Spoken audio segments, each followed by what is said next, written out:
নমস্কার, test best কুজিনে আপনাকে স্বাগত। শীতকালে বিভিন্ন রকম সবজি পাওয়া যায়। আমার মতো অনেকেই এই শীতকালীন সবজি খেতে খুব পছন্দ করেন। এই নানান রকম সবজি দিয়ে আজ রান্না করব নিরামিষ পাঁচমিশালি তরকারি। ভাত ও রুটির সঙ্গে খেতে খুব ভালো লাগে। চলুন তাহলে রান্নাটা শুরু করি। পাঁচমিশালি তরকারি রান্না করার জন্যে কিছু সবজি কেটে নিয়েছি কুমড়ো, শিম, কিছুটা বাঁধাকপি, আলু, মূলো, গাজর আর বেগুন।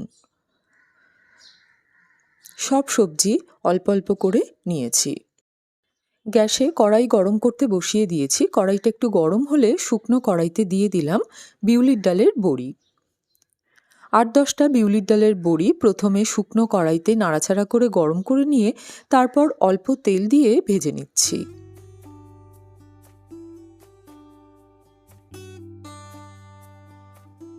বড়িগুলো লাল করে ভাজা হলে তুলে নিচ্ছি। কড়াইতে দিয়ে দিচ্ছি পরিমাণ মতো সর্ষের তেল।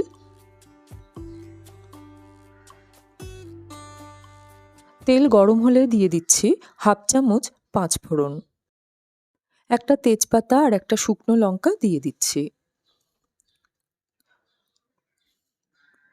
মশলাটাকে ভেজে নেব। মশলার সুগন্ধ বেরোলে দিয়ে দিচ্ছি খুব সামান্য একটু হিং। এখানে আমি দলা হিং ব্যবহার করেছি। এক টুকরো হিং দিয়ে আবারও কয়েক সেকেন্ড ভেজে নেব। এবার সবজি দিয়ে দিচ্ছি। যে সবজিগুলো সেদ্ধ হতে একটু বেশি সময় লাগে সেই সবজিগুলো প্রথমে দিয়ে দিচ্ছি। আলু, গাজর, মূলো এই সবজিগুলো দিয়ে দিলাম। কিছু সময় ভেজে নেব।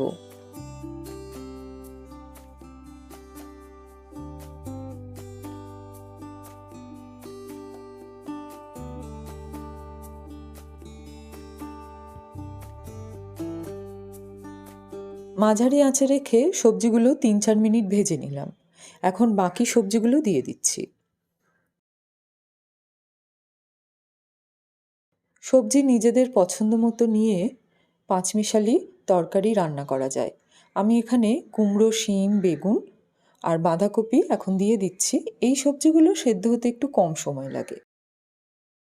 সবজি ভেজে রান্না করলে তরকারির স্বাদ ভালো হয়, তাই সবজিগুলোকে হালকা করে ভেজে নিচ্ছি। মাঝারি আঁচে রেখে নাড়াচাড়া করে সবজিগুলোকে ভেজে নিচ্ছি। সবজিগুলো হালকা ভাজা হয়ে গিয়েছে। এখন এর মধ্যে দিয়ে দিচ্ছি 1/2 চামচ হলুদ গুঁড়ো,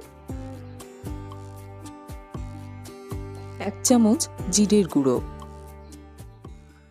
স্বাদমতো লঙ্কার গুঁড়ো আর 1/2 চামচ ধনে গুঁড়ো।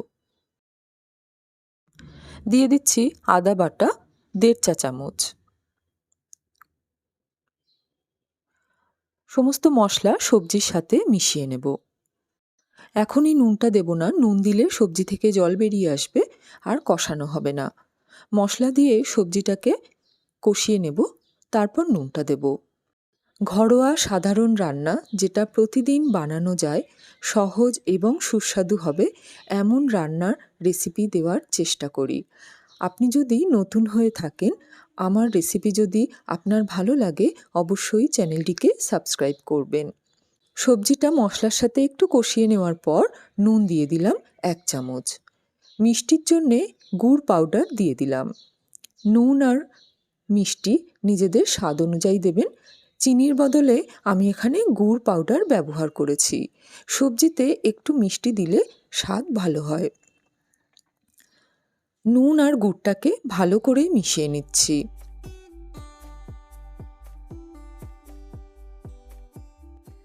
কষাতে কষাতেই সবজি বেশ মজে এসছে, প্রায় সেদ্ধও হয়ে গিয়েছে। কিছুটা বাকি আছে, একটু জল দিয়ে দিচ্ছি। জলটা দিলে বাকিটা সেদ্ধ হয়ে যাবে আর সবজিটা বেশ মাখো মাখো হবে। 1/2 কাপের একটু বেশি জল দিলাম।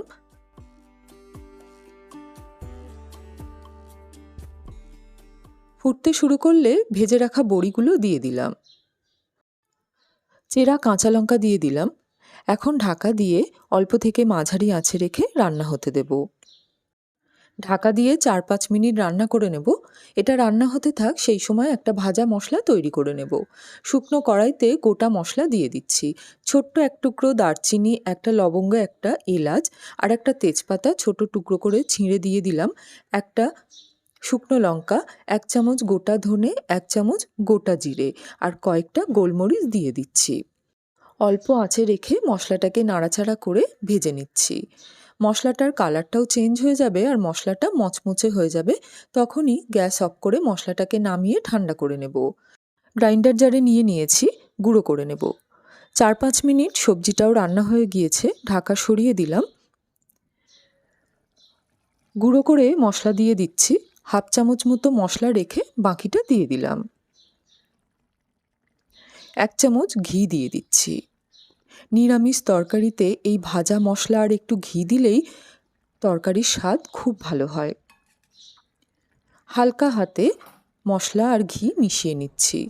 মশলা দিয়ে 2-3 মিনিট রান্না করে নেব, তাহলে মশলার ফ্লেভারটাও তরকারির মধ্যে ঢুকে যাবে আর একটু ড্রাই হয়ে যাবে।